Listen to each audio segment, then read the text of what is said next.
Hello friends, Rajiv competitive classes में पुनः एक बार फिर से आप सभी साथियों का वेलकम है, स्वागत है। जैसा कि आप जान रहे हैं कि राजीव कॉम्पिटिटिव क्लासेस की टीम की ओर से लगातार जो है आपके लिए चुनिंदा प्रश्न जो है देखने का प्रयास कर रहे हैं, स्पेशली टीआरई 4.0 में कहां से आपके प्रश्न बनते हैं।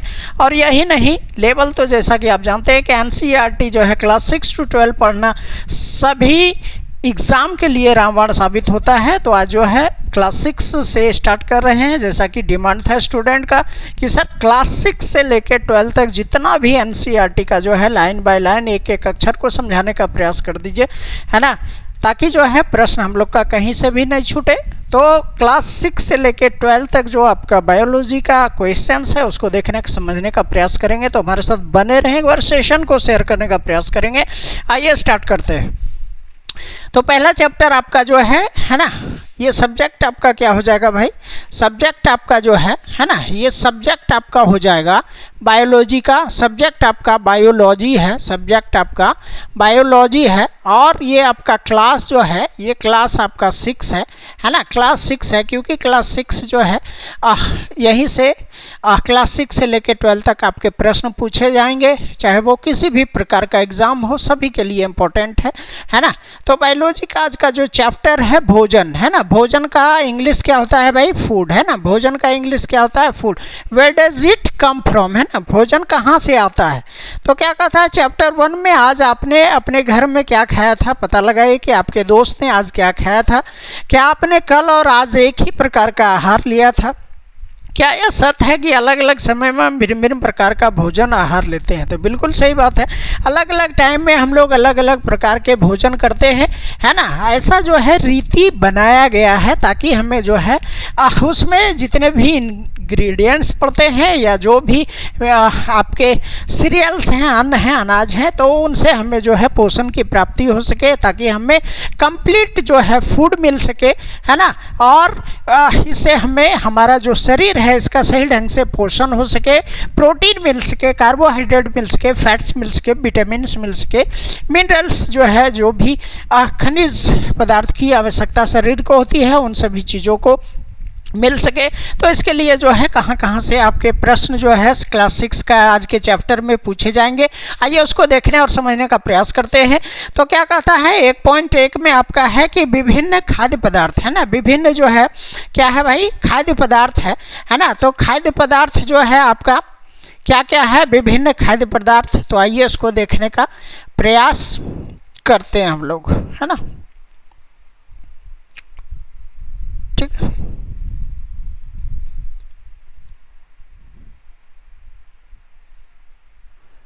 चलिए यहाँ से देखने का हम लोग प्रयास करेंगे, है ना।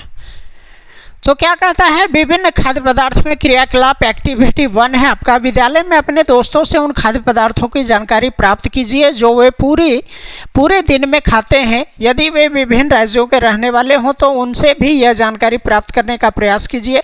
अपनी नोटबुक में सारणी 1.0 की तरह यथासंभव अधिक से अधिक दोस्तों द्वारा खाए जाने वाले विभिन्न खाद्य पदार्थों की जानकारी प्राप्त कर सूचीबद्ध कीजिए। सारणी 1.1 में क्या कहता है भाई? हम क्या खाते हैं, है ना। तो इधर है एक तरफ विद्यार्थी दोस्त का नाम जो है बच्चों को लिखने के लिए कहा गया है, दूसरी तरफ है कि पूरे दिन में खाए गए खाद्य पदार्थ, है ना।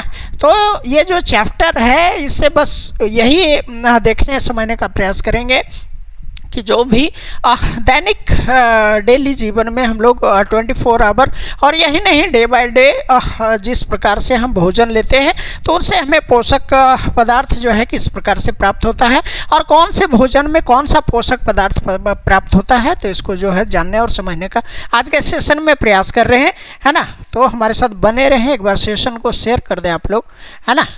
तो देखिए क्या कहता है।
ठीक है।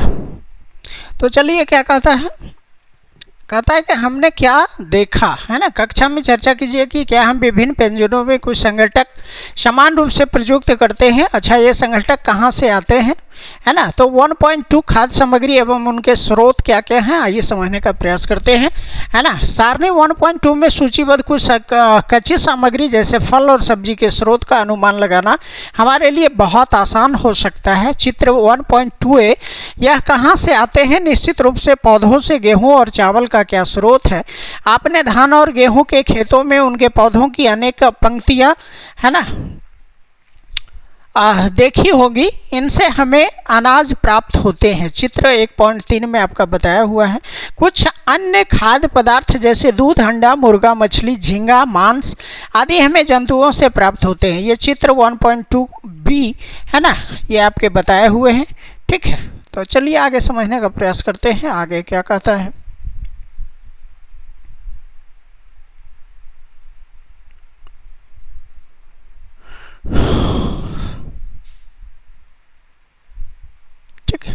एक्टिविटी 3 में आपका बताया हुआ है। आइए हम पूर्व सूचीबद्ध खाद्य पदार्थों एवं उनके संगठनों के स्रोत जाने का प्रयास करें।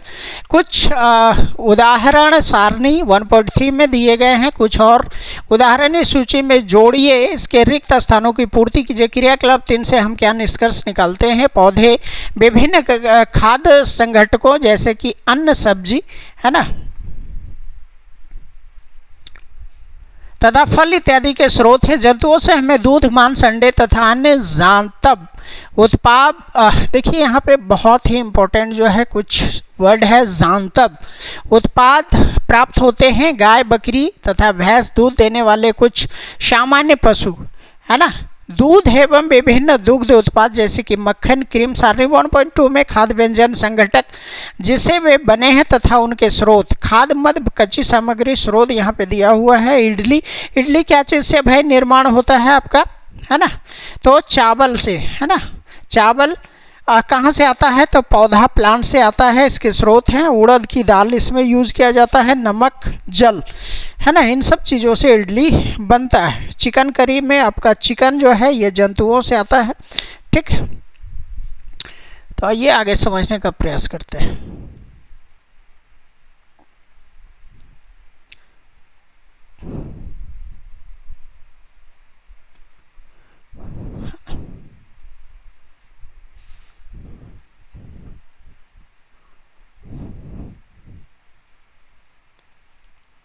ठीक, चिकन करी, चिकन जंतु, मसाला, तेल, घी, पौधे, जंतु, जल, है ना, इसकी जो है ज़रूरत होती है चिकन करी बनाने के लिए। फिर है आपका खीर। खीर में क्या क्या लगता है भाई, दूध, चावल, चीनी और जंतु से दूध प्राप्त होता है। पौधा से जो है चावल, है ना, चीनी प्राप्त होता है। तो आइए जो है इन सब चीज़ से, है ना, क्या क्या चीज़ की प्राप्ति होती है आगे समझने का प्रयास हम लोग करेंगे। ठीक, चलिए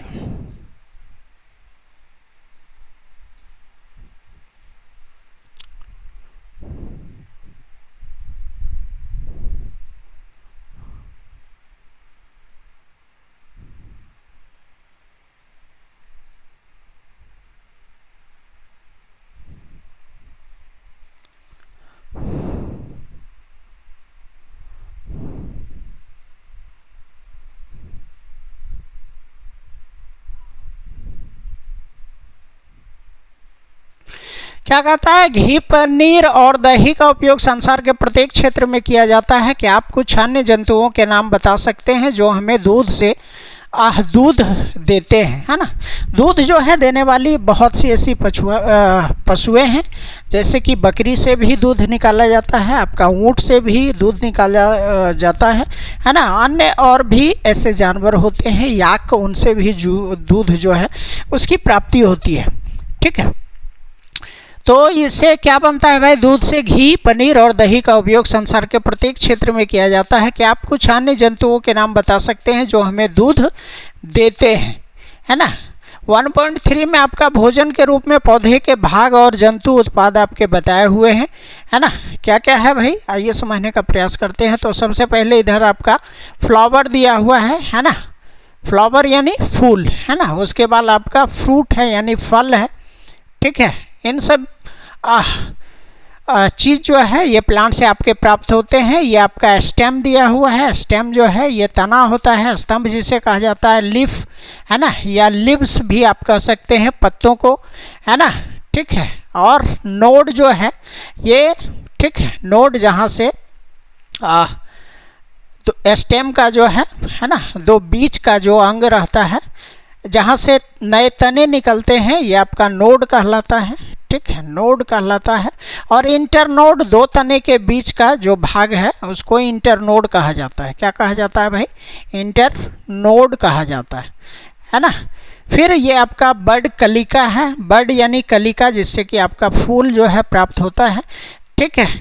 और फिर प्राथमिक, है ना, प्राइमरी रूट है, प्राथमिक यानी प्राइमरी रूट, ठीक है, प्राइमरी रूट यानी प्राथमिक जड़, है ना, प्राइमरी रूट यानी प्राथमिक जड़। प्राइमरी रूट का मतलब क्या होता है भाई? है ना, क्या होता है? प्राइमरी रूट मीन्स प्राथमिक जड़, ठीक है। तो ये आपका प्राथमिक जड़ है ना, क्योंकि पौधे का जड़ भी बहुत इंपॉर्टेंट होता है, औषधि के रूप में भी, खाद्य पदार्थ के रूप में भी। कुछ ऐसा जड़ होता है जो कि भोजन करने के लिए भी जो है उपयुक्त होता है ना, जो इसको आप आगे पढ़ेंगे।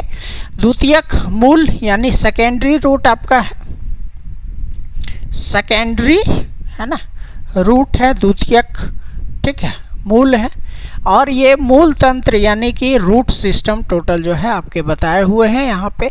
पादप के खाने योग्य ये सभी भाग हैं, ठीक है। आइए आगे समझने का प्रयास करते हैं। पौधे हमारे भोजन का एक मुख्य स्रोत हैं। हम पौधे के कौन से भाग का उपयोग खाद्य पदार्थ के रूप में करते हैं?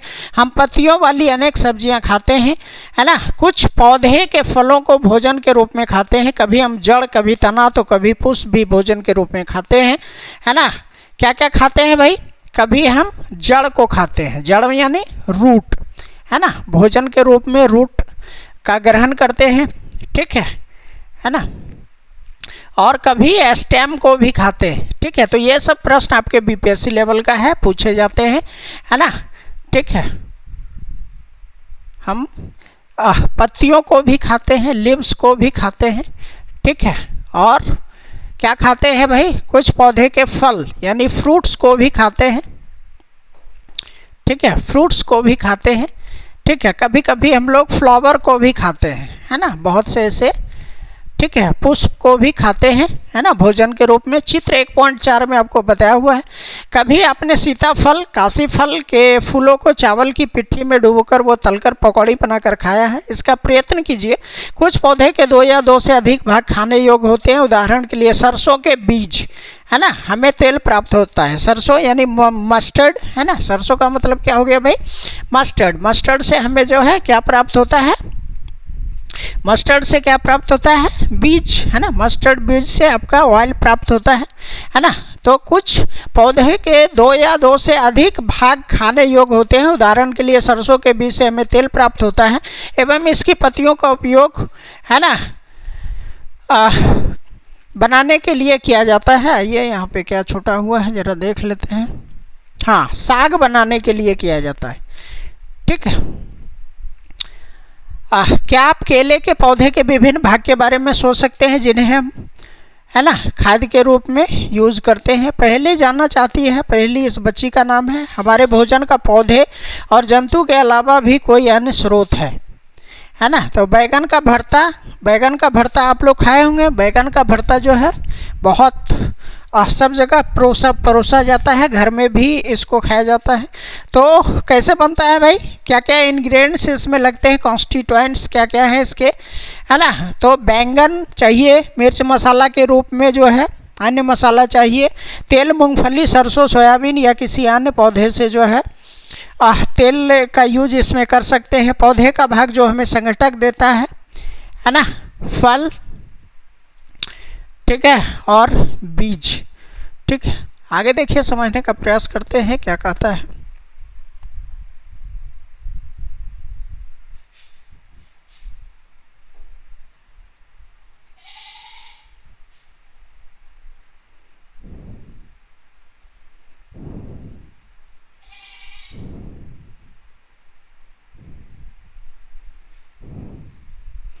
क्या कहता है, अपने आसपास के अनजान पौधों पर यह देखने के लिए परीक्षण ना करें कि वे खाने योग्य हैं, कभी कभी पौधे विषैले भी हो सकते हैं, है ना। इसका एक प्राचीन इतिहास रहा है कि नहीं।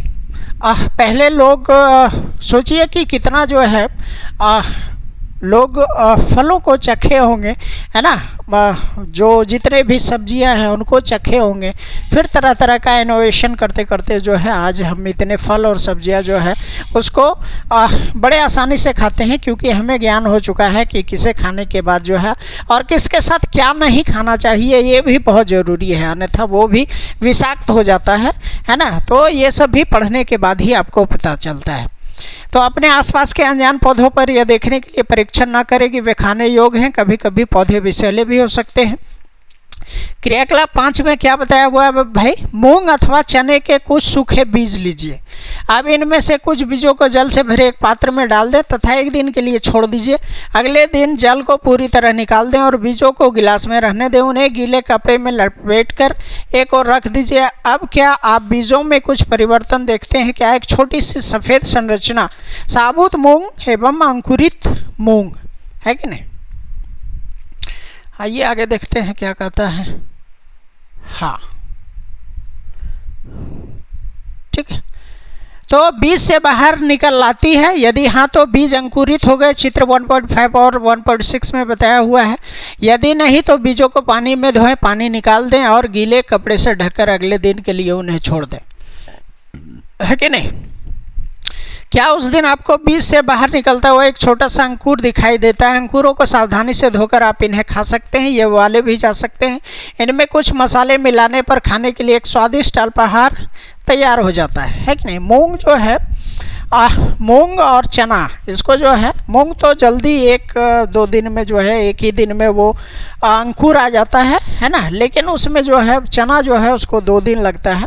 उसको भिगोकर और उसके बाद जब वो फूल जाता है तो फिर उसको जो है क्या करना है कि कॉटन का जो है कोई कपड़ा है उसमें बांध के उसके बाद रख देना है। फिर 1 या 2 दिन में जो है उसमें क्या होता है, वो अंकुरन आ जाता है और उसको खाने के बाद आपको बहुत ज़्यादा प्रोटीन की प्राप्ति होती है। तो इसको सलाद के रूप में भी खाया जा सकता है ना। आगे देखिए क्या कहता है, ये समझने का प्रयास करते हैं। ठीक,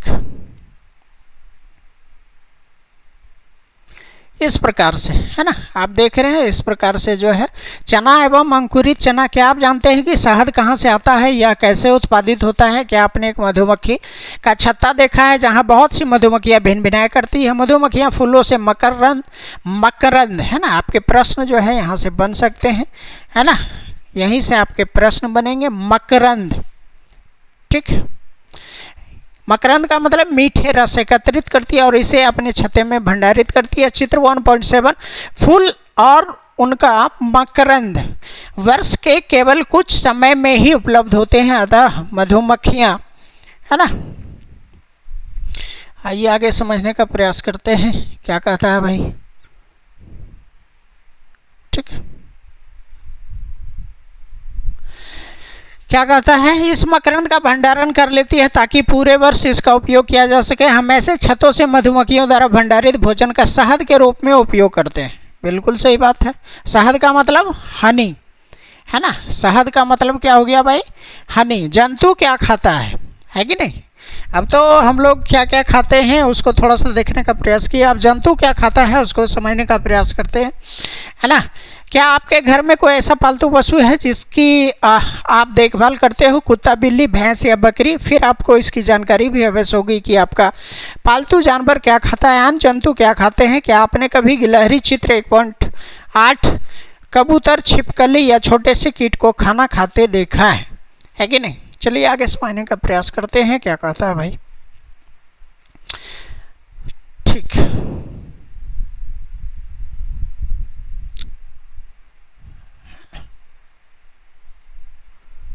चलिए एक्टिविटी गिलहरी अखरोट खाते हुए जो है यहाँ पे दिखाया गया है ना। गिलहरी का मतलब क्या हो गया भाई? स्क्वायरल, है ना, स्क्वायरल।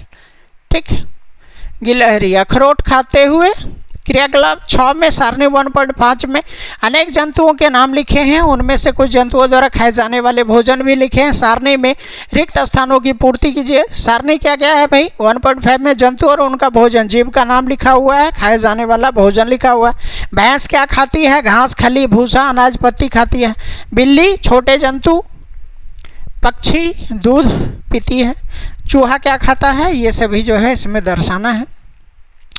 एक्टिविटी 7 में क्या दिया हुआ है? फिर से सारणी 1.5 को ध्यान से देखिए और इसके जंतुओं को 3 वर्गों में विभाजित कीजिए। पहले वर्ग में केवल उन जंतुओं के नाम लिखिए जो केवल पौधे और पादप उत्पाद खाते हैं, उन्हें शाकाहारी जंतु कहते हैं। यहाँ कुछ जंतु ऐसे हैं जो दूसरे प्राणियों को खाते हैं, है कि नहीं, इन्हें दूसरे वर्ग में रखते हैं। इन प्राणियों को मांसाहारी जंतु कहते हैं। देखिए यहाँ से आपके प्रश्न जो है बीपीएससी टीआरई 4.0 का 6 to 8 में पूछा गया था कि वैसा जानवर जो सिर्फ मांस खाता है मांसाहारी जानवर कहलाता है। दैट एनिमल हु कैन ईट, है ना, ओनली मीट और flesh, that is called carnivorous animal. ठीक है, तो आप ये मत सोचिए कि चैप्टर जो है ये छोटा है, क्लास छोटा है तो यहाँ से आपके प्रश्न नहीं बनेंगे, नहीं। और पढ़ने वाला जो लड़का है वही जो है इन सब छोटे छोटे प्रश्न में फंस जाता है, क्योंकि हाई लेवल पढ़ता है, लो लेवल नहीं पढ़ता है। ठीक है, क्या कहता है कि आप कुछ ऐसे जंतुओं को जानते हैं जिनका भोजन पौधे और जंतु दोनों ही होते हैं, इन्हें तीसरे वर्ग में रखिए। इन्हें सर्वाहारी, है ना, सर्वाहारी का मतलब है ओमनीवोरस। ओमनीवोरस का मतलब क्या हो गया? जो सब कुछ खाता है। ओमनीवोरस यानी जो सब कुछ खाता है कि नहीं। और कार्निवोरस यानी, है ना, जो सिर्फ मांस खाता है। कार्निवोरस का मतलब जो सिर्फ मांस खाता है, और हर्बीवोरस का मतलब जो घास फूस खाता है। ठीक, तो ओमनीवोरस में जो है मैन भी आ जाता है ना, मनुष्य भी सब कुछ खाता है, ओमनीवोरस है। ठीक है, क्या आप कुछ ऐसे जंतुओं को जानते हैं जिनका भोजन पौधे और जंतु दोनों ही होते हैं? इन्हें तीसरे वर्ग में रखिए, है कि नहीं। तो मैन भी हो जाएगा ओमनीवोरस में, और क्या हो जाएगा भाई, है कि नहीं, बियर, भालू भी जो है ये सब कुछ खाता है। ठीक है, इन्हें सर्वाहारी जंतु कहते हैं। अब आप इन्हें सारणी 1.6 के अनुसार 3 अलग अलग वर्गों में रखिए, है कि नहीं। ठीक है, that animal who can eat herbs, that is called herbivorous animal, जैसे कि आपका गॉट हो जाता है। और जो भी जानवर शाकाहारी हैं वे सभी हो जाते हैं, है कि नहीं। That animal who can eat only meat और flesh, that is called carnivorous animal, जो सिर्फ मांस खाता है कि नहीं। तो वो कार्निवोरस एनिमल कहलाता है, मांसाहारी जंतु कहलाता है, जैसे कि आपका टाइगर हो गया, लायन हो गया। That animal who can eat both, है ना, ईट फ्लैश, मीट और हर्ब्स, और दोनों, है ना, तो वो ओमनीवोरस में, that is called omnivorous animal. तो उसमें मैन भी, ह्यूमन भी आ जाता है, बियर भी, भालू भी आता है, और भी क्या क्या आता है वो आप कमेंट कर सकते हैं। सारणी 1.6 में शाकाहारी में गाय है, मांसाहारी में शेर है, और सर्वाहारी में आपका कौन है भाई? कौवा, है कि नहीं, क्रो। ठीक है, क्रो यानी कौवा। ठीक है, पहले जानना चाहती है, पहली इस बच्ची का नाम है। सारणी 1.6 को पढ़ते समय मनुष्य को आप किस वर्ग में रखेंगे? ओमनीवोरस में रखेंगे, किस में रखेंगे भाई? ओमनीवोरस में रखेंगे, है कि नहीं।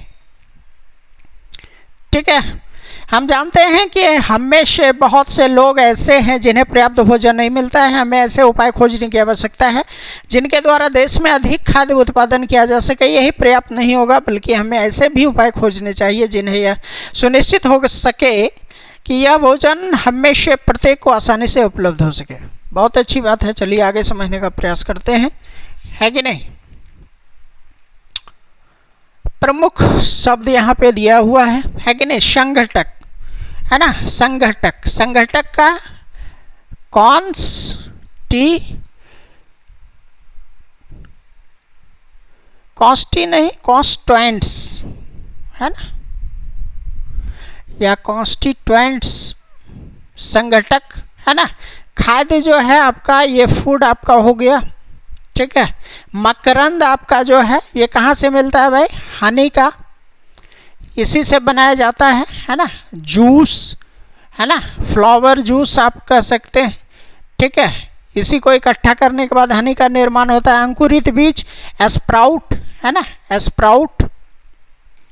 सीड्स यानी हनी बीज, ठीक है। शाकाहारी यानी कि हर्बीवोरस, शाकाहारी का मतलब हर्बीवोरस, शाकाहारी माने हर्बीवोरस, मांसाहारी माने कार्निवोरस, कार्निवोरस, ठीक है। और सर्वाहारी माने ओमनीवोरस, ओमनीवोरस, ठीक है। तो आई थिंक जो है ये पहला चैप्टर आपका समाप्त हो गया है ना। फिर जो है हम दूसरे चैप्टर जो है अभी तुरंत, हमारे साथ बने रहें। एक बार सेशन को शेयर करें, है ना, लाइक करें और सब्सक्राइब कर ले चैनल, ठीक है, ताकि आपका जो है एक भी कंटेंट छूटे नहीं। आइए स्टार्ट करते हैं, ठीक। चलिए, तो यहाँ पे आपका जो है कुछ दिया हुआ है, दिए गए शब्दों से रिक्त स्थान की पूर्ति कीजिए, है ना। बाघ क्या है भाई? बाघ मांसाहारी है क्योंकि यह केवल मांस खाता है कि नहीं, बाघ मांसाहारी हो जाएगा। हिरण केवल पादप खाता है और इसलिए इसे क्या कहा जाता है भाई? शाकाहारी कहा जाता है। तोता केवल क्या खाता है भाई, है कि नहीं? तोता क्या खाता है? गन्ना, आप इसमें से कह सकते हैं कि गन्ना खाता है तोता, ठीक है। गाँव में तोता गन्ना खाता है या नहीं, या पादप खाता है? कमेंट करें। जो हम पीते हैं, दूध हम पीते हैं, प्रायः गाय भैंस बकरी से प्राप्त होता है, और हमें चीनी जो है ये गन्ना से प्राप्त होता है। तो तोता जो है ये प्लांट्स हो जाएगा, पादप हो जाएगा यहाँ पे, ठीक है। चलिए आगे समझने का प्रयास करते हैं, आगे क्या कहता है। कुछ यहाँ पे एक्टिविटी है, अपने अपने घर के आसपास गिरगिट को अवश्य ही देखा होगा। अगली बार जब आप इसे देखें तो इसका ध्यानपूर्वक अवलोकन करें, तो पता लगाएं कि यह क्या खाता है। इसका भोजन छिपकली से भिन्न है ना। छिपकली के देखे होंगे आप लोग, वो सक्लिंग, जीभ से जीभ निकाल कर, है ना, वो अपने कीड़े को, है ना, शिकार को पकड़ता है। भारत के विभिन्न प्रदेश में खाए जाने वाले विभिन्न खाद्य पदार्थों की एक सूची बनाइए, चित्र सहित यदि संभव हो इन्हें भारत के बड़े मानचित्र पर अंकित कर अपनी कक्षा में प्रदर्शन हेतु लगाएं। 3 में उन जलीय पौधे के नाम, एक्वाटिक, है ना। जलीय पौधे का मतलब क्या हो गया भाई? जलीय पौधे का मतलब, है ना, एक्वाटिक प्लांट्स, ठीक है, जो जल में पाए जाते हैं, है कि नहीं। तो खाद के रूप में उसका उपयोग किया जाता है। 4 में अध्याय 10 में आप वक्ररेखाओं की लंबाई मापने के उपाय जानेंगे। आप अपनी गणित की कक्षा में स्तंभ ग्राफ बनाना सीखेंगे। इन्हें सीखने के बाद आप नीचे दिए गए रुचिकर परियोजना को करने का प्रयास कीजिए। अध्याय में दिए गए तरीके से कुछ अंकुरित मूंग तैयार कीजिए, इन्हें 1 सप्ताह तक उगने दीजिए। आप देखेंगे पूर्ण बीज अब एक नन्हा पौधा बन गया है। धागे की सहायता से प्रतिदिन आप अंकुरन की लंबाई मापें या नापें, है ना। कपड़ा को मापा जाता है, यहाँ तो नापना पड़ेगा। नापते समय ध्यान दें कि अंकुर टूटे नहीं। अब एक स्तंभ ग्राफ बनाएं जिसमें लंबाई की विभिन्न सीमाओं में अंकुरों की संख्या हो, है कि नहीं। चलिए आगे क्या कहता है। सोचने के लिए कुछ यहाँ पे बात है भाई, है कि नहीं। कौम में क्या आपके आसपास के सभी व्यक्तियों को खाने के लिए पर्याप्त भोजन उपलब्ध है? यदि नहीं तो क्यों, है कि नहीं। क्यों नहीं है? क्योंकि खाने वाले अधिक हैं, भोजन कम है, तो ज़्यादा से ज़्यादा जो है हमें भोजन उगाना पड़ेगा, है कि नहीं, और जनसंख्या भी कम करना पड़ेगा। खाओ में हम भोजन की बर्बादी किन उपाय से रोक सकते हैं? बड़े बड़े जो लोग हैं, बड़े बड़े जो पार्टियां देते हैं, है कि नहीं, उसमें 100 लोगों का भोजन बनाया जाता है, 50 लोग भोजन करते हैं, 50 लोग का बर्बाद कर दिया जाता है। उन भोजनों को सुरक्षित रखकर जो है हम गरीबों लोगों में बांट सकते हैं, है ना। लेकिन ऐसा नहीं कि बचा खुचा खाना हम उनको बांट दें, ऐसा नहीं होना चाहिए। उनके लिए जो है खाना को इस प्रकार से परोसा जाना चाहिए कि खाना एकदम शुद्ध हो, ताकि उसको बांटा जा सके।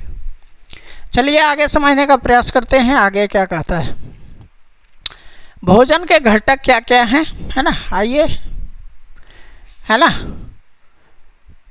ठीक। भोजन कॉन्स्टिट्यूएंट्स यानी भोजन के घटक। तो अध्याय 1 में हमने उन खाद्य पदार्थों की सूची बनाई थी जिन्हें हम खाते हैं। भारत के विभिन्न भागों में खाए जाने वाले भिन्न भिन्न व्यंजनों के बारे में भी हमने बताया था तथा इन्हें मानचित्र में अंकित किया था। एक प्रकार के भोजन में चपाती, दाल और बैगन का भरता हो सकता है, तो दूसरे में चावल, सांभर तथा भिंडी हो सकती है। इसके अतिरिक्त अन्य भोजन में अप्पम, मछली तथा सब्जियां हो सकती है। बिल्कुल हो सकती है भाई, नहीं हो सकती है? हो सकती है कि नहीं?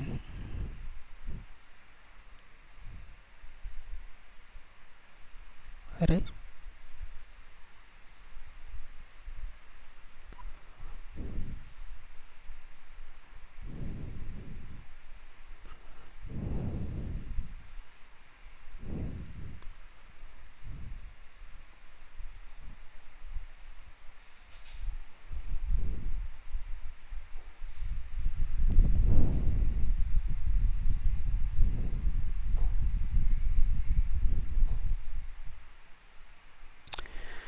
क्या कहता है, आइए समझने का प्रयास करते हैं।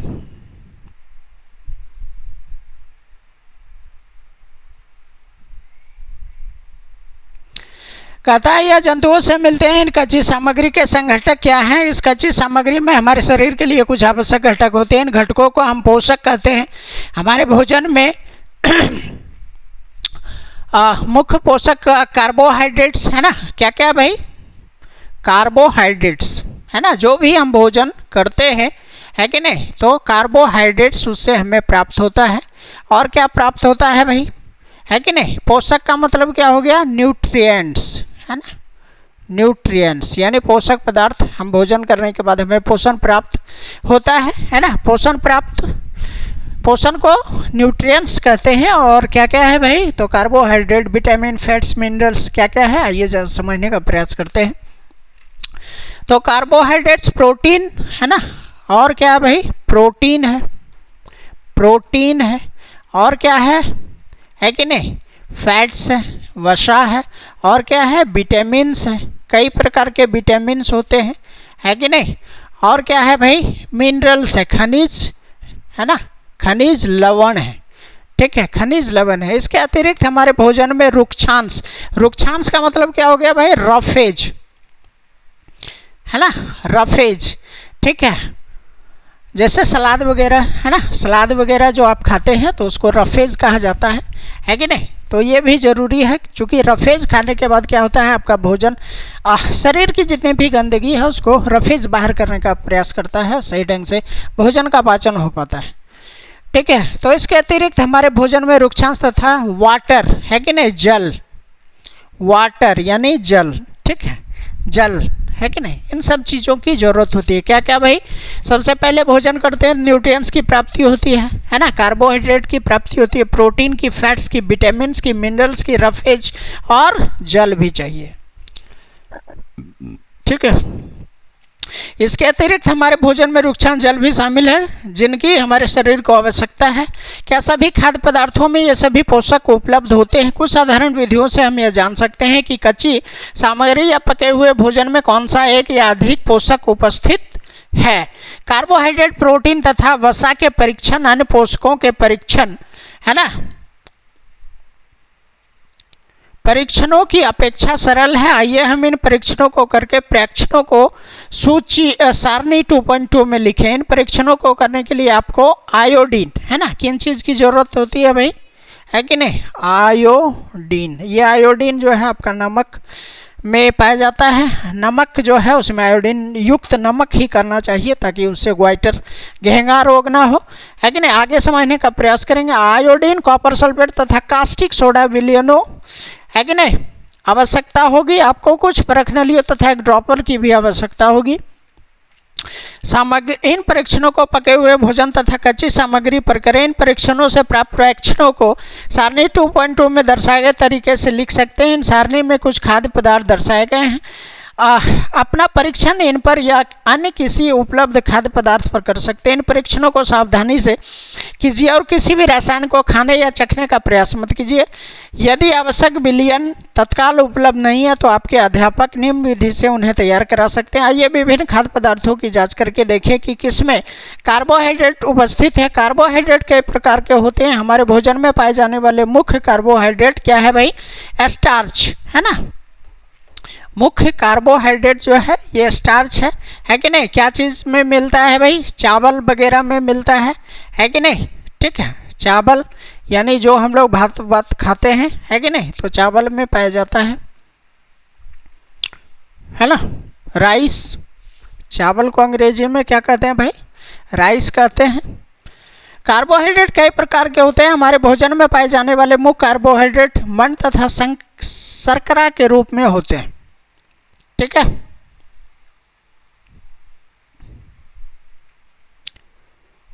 चलिए नेक्स्ट जो है ना,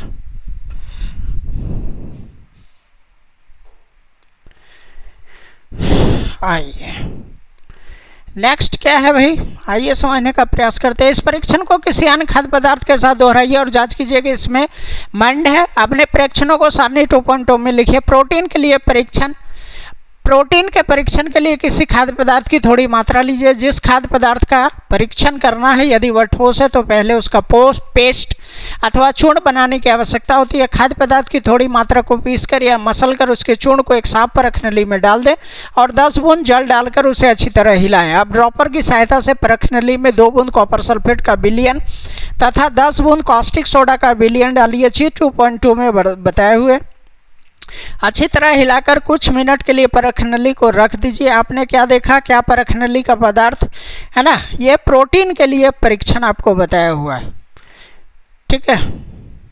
किस चीज़ के लिए भाई, प्रोटीन। बैगनी रंग का हो जाता है, क्या हो जाता है भाई, बैगनी रंग का ये हो जाता है। बैगनी रंग खाद्य पदार्थ में प्रोटीन उपस्थित करता है कि नहीं। बैगनी यानी वायलेट या ब्रिंजल कलर, ठीक है ना। क्या करता है, क्या पता चलता है इसे, है ना, कौन से खाद्य पदार्थ में आपका प्रोटीन है, इसका परीक्षण किया जा सकता है। तो यहाँ से आपके प्रश्न जो है बन सकते हैं, है कि नहीं, ठीक है। प्रोटीन के लिए परीक्षण बहुत इंपॉर्टेंट है। एक बार फिर से आप लोग समझ लीजिए कि प्रोटीन जो है, अगर किसी भी जो है खाद्य पदार्थ में आपको जानना है कि प्रोटीन उसमें है या नहीं है, तो कैसे जानेंगे, तो प्रोटीन के परीक्षण के लिए किसी खाद्य पदार्थ की थोड़ी मात्रा लेनी होगी। खाद्य पदार्थ का परीक्षण करना है, यदि वह ठोस है तो पहले उसका पेस्ट अथवा चूर्ण बनाने की आवश्यकता है।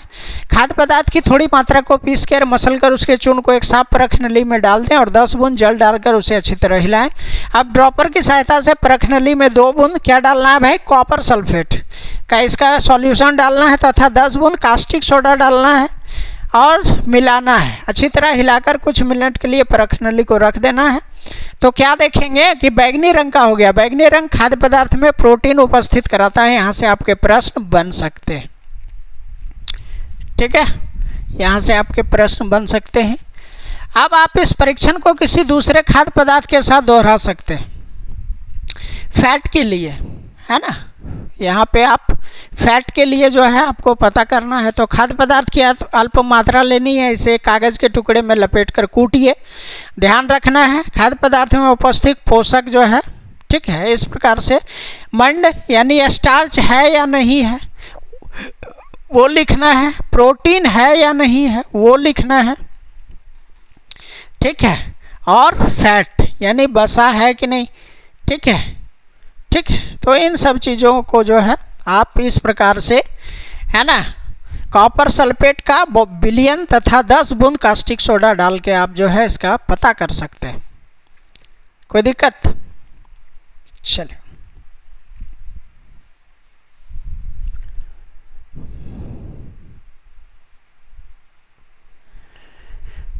आगे क्या है भाई, कागज़ फट ना जाए। अब कागज़ को सीधा कीजिए और ध्यानपूर्वक देखिए क्या इस पर तेल के धब्बे हैं।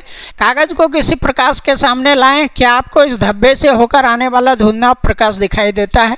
कागज़ पर तेल का धब्बा खाद्य पदार्थ में वसा की उपस्थिति दर्शाता है। खाद्य पदार्थ में कभी कभी जल की भी कुछ मात्रा हो सकती है। इस दशा में इन पदार्थों को कागज़ पर धीरे धीरे रगड़िए और कुछ समय के लिए कागज़ को सुखा दीजिए ताकि यदि खाद्य पदार्थ से कुछ जल आया हो तो वह सूख जाए। इसके बाद यदि कागज़ पर तेल का कोई धब्बा न रहे तो यह पता चलता है कि खाद्य पदार्थ में फैट उपस्थित नहीं है। बात आ रही है समझ में, ठीक है। ये परीक्षण क्या दर्शाते हैं, क्या फैट, है ना, फैट और प्रोटीन, है ना, तथा स्टार्च यानी मंड उन सभी खाद्य पदार्थों में उपस्थित है जिनका आपने परीक्षण किया है। क्या एक खाद्य पदार्थ में एक से अधिक पोषक तत्व उपस्थित होते हैं? क्या आपने कोई ऐसा खाद्य पदार्थ पाया जिसमें इनमें से कोई भी पोषक तत्व उपस्थित ना हो? हमने 3 पोषक क्या क्या भाई? कार्बोहाइड्रेट, है ना, क्या क्या? कार्बोहाइड्रेट,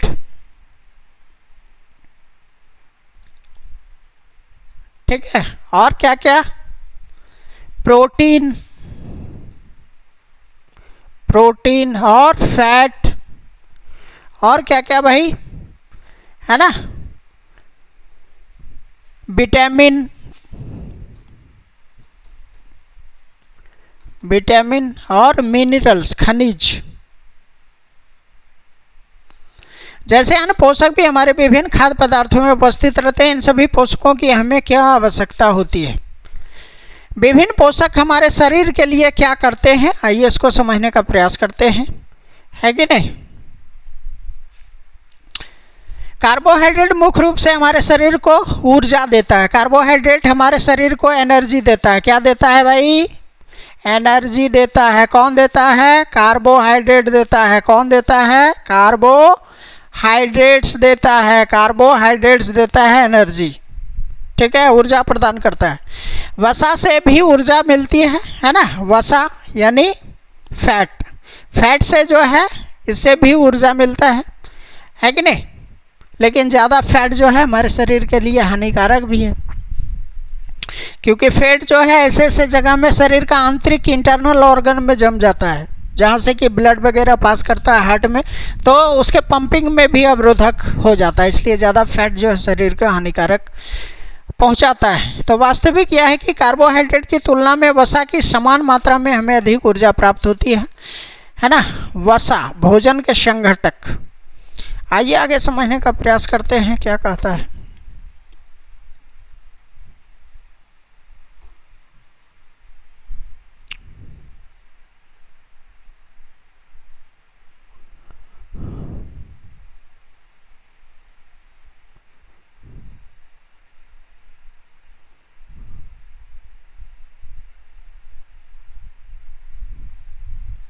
चलिए, चना है, मूंग है, तुअर दाल है, राजमा है, सोयाबीन है, मटर है कि नहीं। इन सब चीज़ों में किन चीज़ों की प्राप्ति होती है? मांस है, मछली है, पनीर है, सब खाने का पदार्थ है। पपीता है, गाजर है, आम है ना। तो इसमें विटामिन के कुछ स्रोत हैं, पपीता, गाजर, आम, है ना। चावल है, गेहूँ है, इसमें विटामिन बी के कुछ स्रोत हैं, है कि नहीं। संतरा है, अमरूद है, टमाटर है, मिर्च है, नींबू, आंवला, विटामिन सी के। विटामिन सी जो है ये आपके शरीर को ज़्यादा ना मोटा होने देता है ना पतला, बल्कि जो है आपके मुख और दांत के लिए भी जो है बहुत ज़्यादा ज़रूरी है कि नहीं। प्रोटीन की आवश्यकता शरीर की वृद्धि, प्रोटीन जो है शरीर के डेवलपमेंट के लिए ज़रूरी है तथा स्वस्थ रहने के लिए ज़रूरी है। प्रोटीन युक्त भोजन को प्रायः शरीर वर्धक भोजन कहा जाता है। विटामिन रोगों से हमारे शरीर की रक्षा करते हैं, है ना। विटामिन क्या करता है भाई? हमारे शरीर में किसी भी प्रकार की जो बाहरी, है ना, आक्रमण होता है उससे सुरक्षा देता है, आंतरिक भी सुरक्षा देता है कि नहीं। विटामिन रोगों से हमारे शरीर की रक्षा करते हैं। विटामिन हमारी आँखों की रक्षा करता है, हड्डियों की रक्षा करता है, दांत और मसूड़ों को स्वस्थ रखने में भी सहायता करता है, ठीक है। थोड़ा सा पानी पी लेते हैं।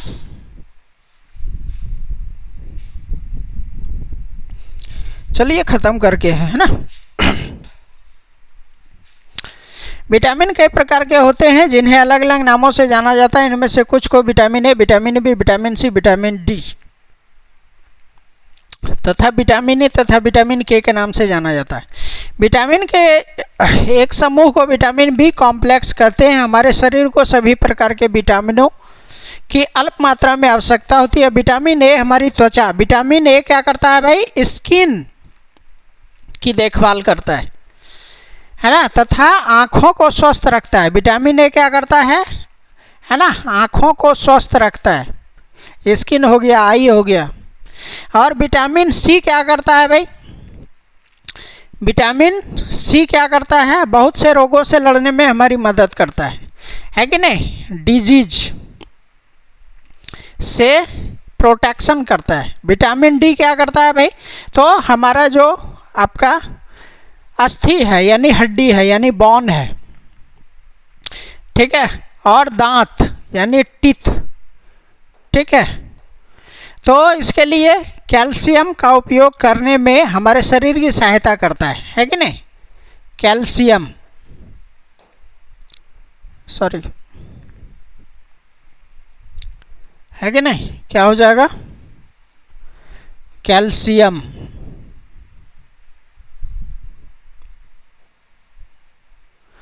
कैल्शियम हमारे शरीर की सहायता करता है। विभिन्न विटामिन से भरपूर भोजन चित्र 2.6 से चित्र 2.9 में दिखाए गए है कि नहीं, ठीक है। तो विटामिन ए हमारा स्किन और आँख, स्किन और आई, ठीक है। विटामिन सी डिजीज से रोगों से लड़ने के लिए बाहरी और आंतरिक। विटामिन डी हमारे हड्डियों और दांतों के लिए कैल्शियम का उपयोग करने में हमारे शरीर की सहायता करता है। विभिन्न विटामिन से भरपूर भोजन चित्र 2.6 से 2.9 में दिखाए गए हैं, है ना। तो ये सब भी जो है खाना बहुत ज़रूरी है, बहुत इम्पॉर्टेंट है। It is very essential for all the human beings, है ना, और जानवर को भी चाहिए, है ना। चलिए आगे समझने का प्रयास करते हैं। नेक्स्ट क्या कहता है हमारा,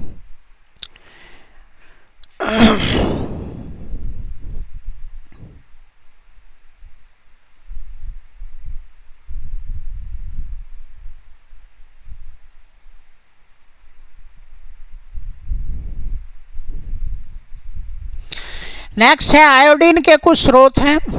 आयोडीन जो है ना, आयोडीन जो है आपके नमक में आयोडीन होना जरूरी है, अन्यथा घेंघा रोग हो जाता है कि नहीं। तो यही नहीं, आयोडीन हमें जो है और भी चीज़ों से प्राप्त होता है। तो आइए समझने का प्रयास करते हैं। आयोडीन के कुछ स्रोत हैं, जैसे पालक में भी, अदरक में भी जो है आपके आयोडीन पाए जाते हैं, है ना। फास्फोरस के कुछ स्रोत हैं, है ना, जैसे दूध हो गया आपका, बनाना, केला हो गया, मिर्च हो गया, कुछ आपका जो है ये सीरियल्स हैं, उसमें भी लोहे के कुछ, है ना, जिसे आयरन कहा जाता है। लोहा का मतलब आयरन, है ना। ये साग जो आप खाते हैं, है ना, कुछ फल आप खाते हैं, सेब वगैरह, एप्पल वगैरह आप खाते हैं, है कि नहीं, तो इसमें भी आपका आयरन पाया जाता है।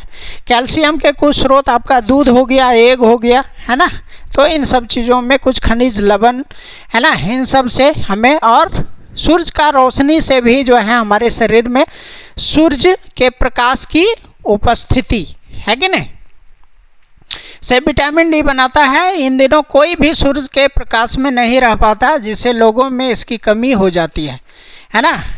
लोगों को लगता है कि सूरज का प्रकाश में जो है जाएंगे तो हमारा शरीर काला हो जाएगा, है कि नहीं। तो ज़्यादा सूरज का प्रकाश में भी नहीं जाना है, लेकिन कम से कम सुबह जो सूरज उदय होता है उसका जो लाइट आता है उसको शरीर में कम से कम आधा घंटा जो है आपको लगाना चाहिए।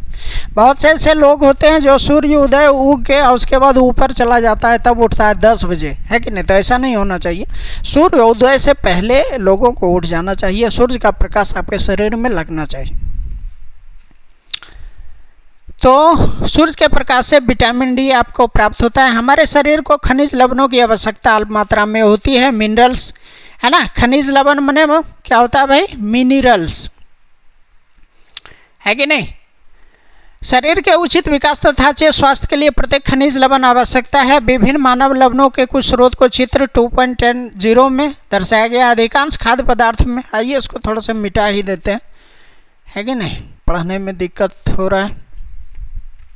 हमारे शरीर को खनिज लवणों की आवश्यकता अल्प मात्रा में होती है। शरीर के उचित विकास तथा अच्छे स्वास्थ्य के लिए प्रत्येक खनिज लवण आवश्यक है।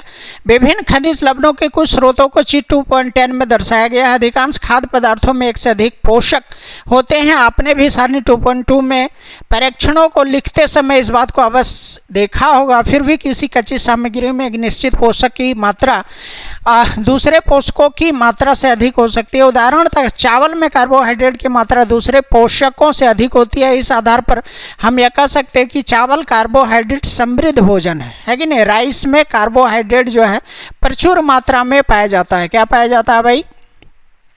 कार्बोहाइड्रेट्स आपका राइस में प्रचुर मात्रा में पाया जाता है कि नहीं। इन पोषक के अलावा हमारे शरीर को आहारी रेशा है कि नहीं, यानी जिसको रफेज हम कहे थे है कि नहीं, रफेज तथा जल की भी आवश्यकता होती है। आहारी रेशे रुक्षांश के नाम से जाने जाते हैं। हमारे खाने में रुक्षांश की पूर्ति मुख्यतः पादप उत्पादों से होती है। रुक्षांश के मुख्य स्रोत साबुत खाद्यान्न, दाल, आलू, ताजे फल और सब्जियां हैं। रुक्षांश हमारे शरीर को कई पोषक प्रदान नहीं करते है कि नहीं, फिर भी यह हमारे भोजन का आवश्यक अवयव है और इसका आयतन बढ़ा देते हैं। रुक्षांश बिना पचे भोजन को बाहर निकालने में हमारे शरीर की सहायता करता है कि नहीं। चलिए आगे समझने का प्रयास करते हैं। आगे क्या कहता है भाई, है कि नहीं। आगे जल भोजन में उपस्थित पोषकों को अवशोषित करने में हमारे शरीर की सहायता करता है। यह कुछ अपशिष्ट पदार्थों जैसे कि मूत्र तथा पसीने को शरीर से बाहर निकालने में सहायता करता है, यानी वाटर, है कि नहीं। जल पीना बहुत ज़रूरी है क्योंकि वाटर है ना, और इसके साथ जूस वगैरह भी जो हम पीते हैं सभी जाके आपका किडनी में क्षमता है कि नहीं। तो जल भोजन में उपस्थित पोषक को अवशोषित करने में हमारा एब्जॉर्प्शन करता है। ये क्या करता है भाई? एब्जॉर्प्शन करता है, एब्जॉर्ब करता है कि नहीं। हमारे शरीर की सहायता करता है। यह कुछ अपशिष्ट पदार्थ जैसे कि मूत्र तथा पसीना है ना, शरीर में जितना भी सेल से गंदगी निकलता है वो बाहर भी करता है पसीने, है ना। पसीने के माध्यम से हमारे शरीर को जितने जल की आवश्यकता होती है वह हमें उन वस्तुओं से प्राप्त होता है जिन्हें हम द्रव, फ्लूड है ना, द्रव यानी फ्लूड, ठीक है। फ्लूड में आपका वाटर भी आ गया, जूस भी आ गया। सामान्य हमारे शरीर को जितने जल की आवश्यकता होती है वह हमें उन वस्तुओं से प्राप्त होती है जिन्हें हम द्रव रूप में लेते हैं, जैसे कि दूध है कि नहीं, दूध, मिल्क है ना, ये भी तो फ्लूड ही है ना, ठीक है। जल हो गया, दूध हो गया, चाय हो गया, या कोई भी बेवरेज, बेवरेज यानी पेय पदार्थ, बेवरेजेस, ठीक है, वह हमें उन वस्तुओं से प्राप्त होता है जिन्हें हम द्रव रूप में लेते हैं, जैसे कि जल, दूध, चाय आदि। इसके अतिरिक्त हम जो भी भोजन पकाते हैं उसमें भी पानी का प्रयोग किया जाता है। ये देखिए कि क्या कोई अन्य स्रोत हमारे शरीर को जल प्रदान करता है। एक्टिविटी 3 है, एक टमाटर अथवा नींबू जैसा कोई फल लें, इसे छोटे हिस्सों में काट लें। क्या ऐसा करते समय आपके हाथ गीले होते हैं? जब भी आपके घर में किसी फल या सब्जी को काटा छीला मसला जाता है तब ध्यानपूर्वक उसका निरीक्षण करें। क्या ऐसा करते समय आपको किसी ऐसे ताज़े फल या सब्जी के बारे में पता चलता है जिससे पानी की मात्रा नहीं होती है? हम देखते हैं कि कई खाद्य पदार्थों में जल होता है, कुछ सीमा तक हमारे शरीर के लिए आवश्यक जल की पूर्ति इसी जल से हो जाती है। इसके अतिरिक्त कई खाद्य पदार्थों को पकाते समय हम उसमें जल डालते हैं। बैलेंस डाइट अब यहाँ पे दिया हुआ है, बैलेंस डाइट। बैलेंस डाइट यानी संतुलित आहार, है कि नहीं, संतुलित आहार। संतुलित आहार कहने का अर्थ है कि वैसा आहार हमें करना चाहिए जिससे हमारा जीवन सुचारू ढंग से चल सके, हमें किसी भी प्रकार की बीमारी ना हो, है कि नहीं। तो संतुलित आहार में सामान्यतः पूरे दिन जो कुछ भी हम खाते हैं उसे आहार कहते हैं। हमारे शरीर की वृद्धि, डेवलपमेंट इससे होता है। अच्छे स्वास्थ्य को बनाए रखने के लिए हमारे आहार में वे सभी पोषक न्यूट्रिएंट्स होने चाहिए, है कि नहीं, जिनकी हमारे शरीर को आवश्यकता है। कोई भी पोषक तत्व ना आवश्यकता से अधिक हो और ना ही कम हो। ज़्यादा जो है शरीर को नहीं चाहिए, ज़्यादा हमें फैट नहीं चाहिए, ज़्यादा विटामिन नहीं, ज़्यादा आयरन नहीं, ज़्यादा मिनरल नहीं, ज़्यादा किसी भी चीज़ की आवश्यकता ज़्यादा नहीं और कम भी नहीं। अगर ज़्यादा नमक खाते हो हाई ब्लड प्रेशर, कम नमक खाते हो लो ब्लड प्रेशर, है कि नहीं। तो हमारे आहार में वे सभी पोषक उचित मात्रा में होने चाहिए जिनकी हमारे शरीर को आवश्यकता है। कोई भी पोषक तत्व न आवश्यकता से अधिक न कम। हमारे आहार में पर्याप्त मात्रा में रफेज तथा वाटर भी चाहिए। इस प्रकार के आहार को बैलेंस डाइट कहा जाता है। क्या आप सोचते हैं कि प्रत्येक आयु के वर्ग के लोगों को एक ही प्रकार के आहार की आवश्यकता होती है? क्या आप यह भी सोचते हैं कि हमारा संतुलित आहार हमारे शारीरिक कार्य पर निर्भर करता है? एक सप्ताह की अवधि में आप जो भी खाते हैं उसका एक चार्ट तैयार कीजिए। जांच कीजिए कि प्रतिदिन जो भोजन आप करते हैं क्या उसमें सभी पोषक तत्व उपस्थित हैं। दालें, मूंगफली सोयाबीन, अंकुरित बीज, मूंग, वो चना, है कि नहीं। किण्वित भोजन, किण्वित भोजन यानी फर्मेंटेशन फूड, है ना, फर्मेंटेशन फूड, ठीक है ना। दक्षिण भारतीय भोजन जैसे इडली, है ना, ये सभी में फर्मेंटेशन होता है। आटे का मिश्रण, मिसी रोटी, थेपला, अनाज व दालों से बना, केला, पालक, सत्तू, गुड़, उपलब्ध सब्जियां तथा इसी प्रकार के अन्य भोजन कई पोषक उपलब्ध कराते हैं। इसलिए कोई व्यक्ति अल्प व्यय में भी संतुलित आहार खा सकता है। उचित प्रकार का भोजन करना ही पर्याप्त नहीं है, इसे उचित तरीके से पकाना भी चाहिए ताकि इसके पोषक तत्व नष्ट ना हो। क्या आप जानते हैं कि पकाते समय कुछ पोषक नष्ट हो जाते हैं। छिलका उतारकर यदि सब्जियों और फलों को धोया जाता है तो यह संभव है कि उनके कुछ विटामिन नष्ट हो जाए। सब्जियों और फलों की त्वचा में कई महत्वपूर्ण विटामिन तथा खनिज मिनरल्स होते हैं। चावल और दालों को बार बार धोने से उनमें उपस्थित विटामिन और कुछ खनिज लवण अलग हो सकते हैं। बात समझ में आ रही है। कुछ ऐसे फल हैं या कुछ सब्जियां हैं, है कि नहीं, उसको काटने से पहले धो लेना चाहिए, है कि नहीं।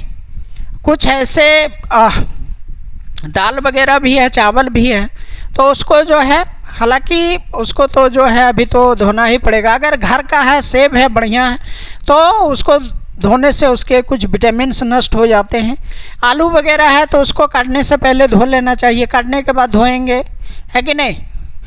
तो काटने के बाद भी धोया जाता है, लेकिन बहुत से ऐसे फल हैं, बहुत से ऐसे सब्जियां हैं जिसको पहले धोना चाहिए, जिससे हमारे न्यूट्रिएंट्स जो है वो बना रहे, उसको वो नष्ट ना हो। चलिए आगे समझने का प्रयास करते हैं।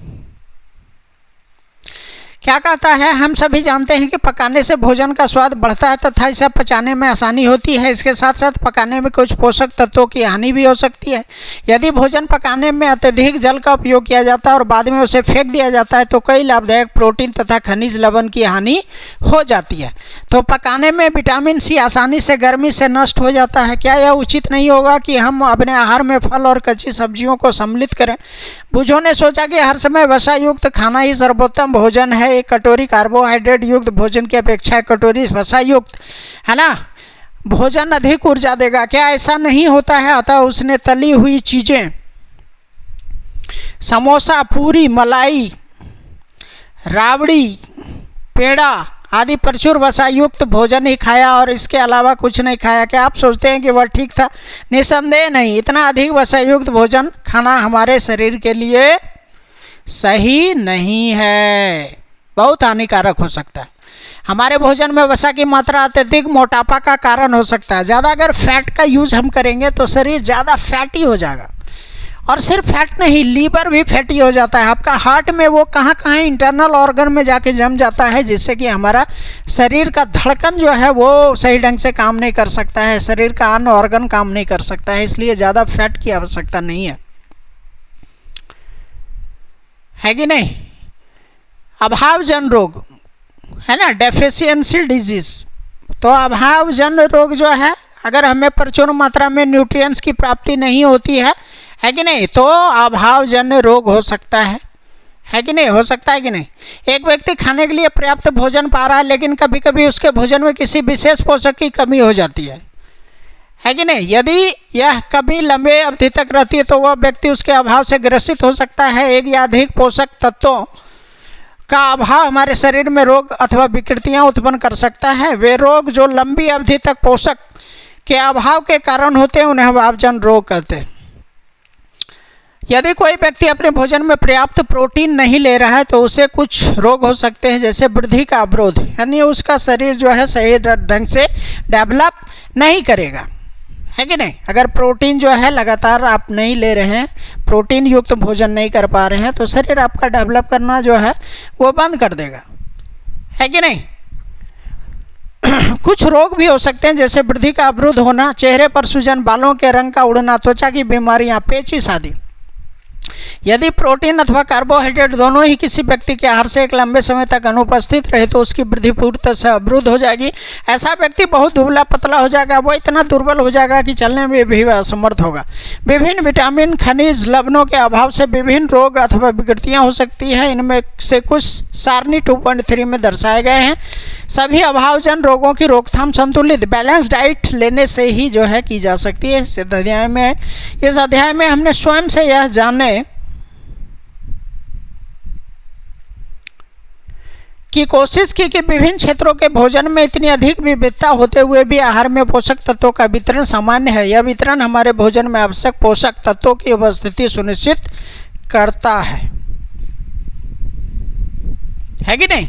बात आ रही है समझ में? चलिए, इम्पोर्टेंट है, देख लेते हैं इसको। सारणी 2.3 में विटामिन और खनिज लवणों के अभाव के कारण होने वाले कुछ रोग अथवा विकार उत्पन्न हो जाते हैं, जैसे विटामिन ए। देखिए, यहीं से आपके प्रश्न बनेंगे। कोई भी चैप्टर जो है वो इम्पोर्टेंट होता है कि नहीं? तो सिर्फ जो है क्लास 6 के स्टूडेंट के लिए नहीं, बल्कि किसी भी प्रकार का एग्जाम होता है आपका, तो यहाँ से आपके प्रश्न बनेंगे।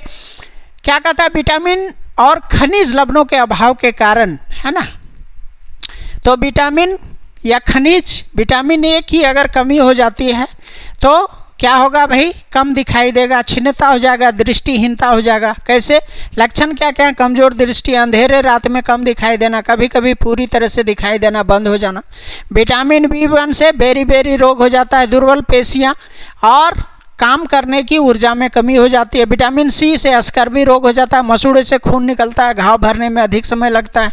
विटामिन डी से रिकेट्स बीमारी हो जाती है, अस्थियों का मुलायम होकर मुड़ जाना। कैल्शियम से अस्थियां और दंत है, दांत गिरने लगता है, कमजोर अस्थियां, हड्डी कमजोर हो जाती है।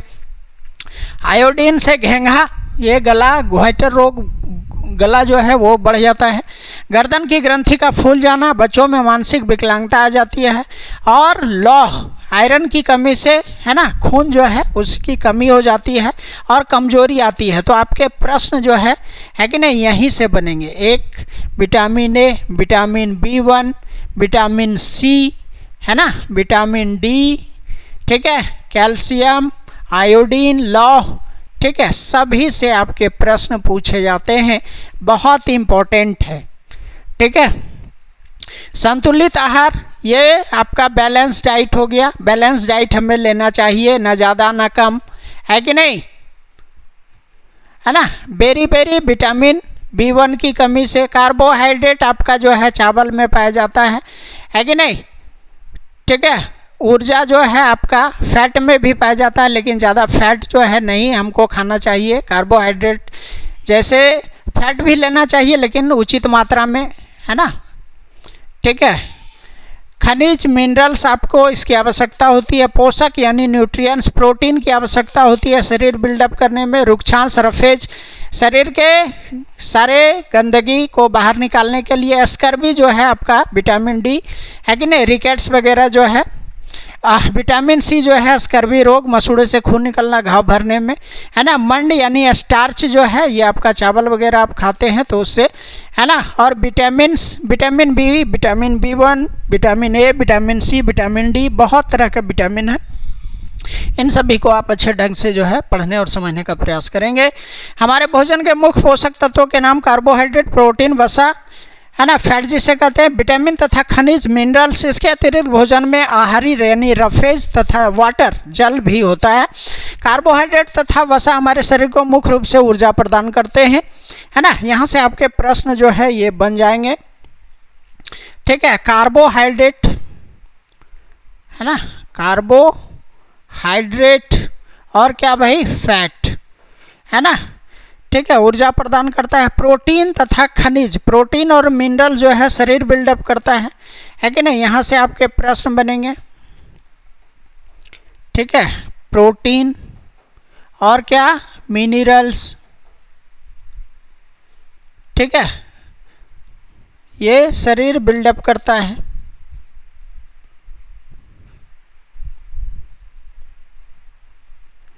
ना। विटामिन हमारे शरीर को रोगों से रक्षा करता है ना। विटामिन यहाँ से भी आपके प्रश्न बनेंगे भाई, विटामिन से आपके प्रश्न बनेंगे।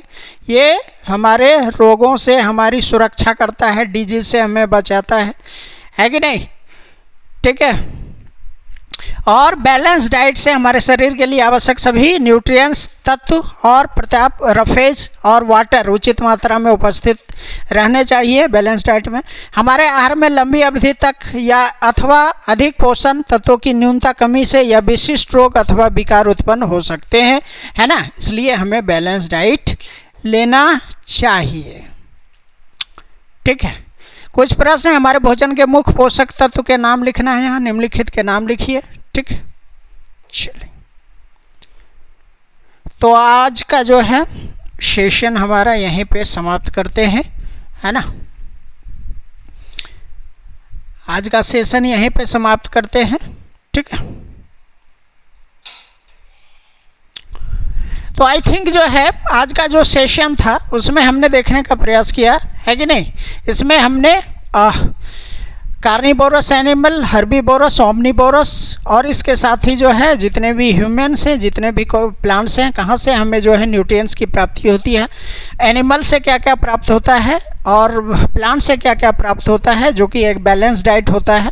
इसके अलावा भी जो है हमें जो है जल की आवश्यकता होती है, रफेज की आवश्यकता होती है और कार्बोहाइड्रेट, प्रोटीन, विटामिन, मिनरल्स, है ना, फाइबर्स, सभी चीज़ों की प्राप्ति जो है बैलेंस डाइट और आयोडीन इसकी भी ज़रूरत होती है कि नहीं। तो इन सभी चीज़ों को देखने और समझने का प्रयास किया। ये बहुत ही इम्पोर्टेंट है। इससे जो है लगातार आपके कम से कम 10 प्रश्न पूछे जाते हैं। तो आई थिंक जो है सभी एग्ज़ाम के लिए इम्पोर्टेंट होंगे, है ना। कमेंट करें कि आपको और किस प्रकार का वीडियो चाहिए, तो उसको हम बढ़िया ढंग से जो है प्रेजेंट करने का प्रयास करेंगे। और यही नहीं, 6 to 12 जो है आपको स्टार्ट कर दिया गया है। तो 6 to 12 तक सबसे पहले हम जो है आपके बायोलॉजी के सेशन को समाप्त करेंगे। फिर जो है आपके अन्य जो भी सब्जेक्ट है सबको 6 to 12 तक बना दिया जाएगा। हमारे साथ बने रहें। एक बार सेशन को लाइक, शेयर और सब्सक्राइब कर लें, है ना। थैंक यू वेरी मच हमारे साथ बने रहने के लिए। Thanks a lot. ठीक है।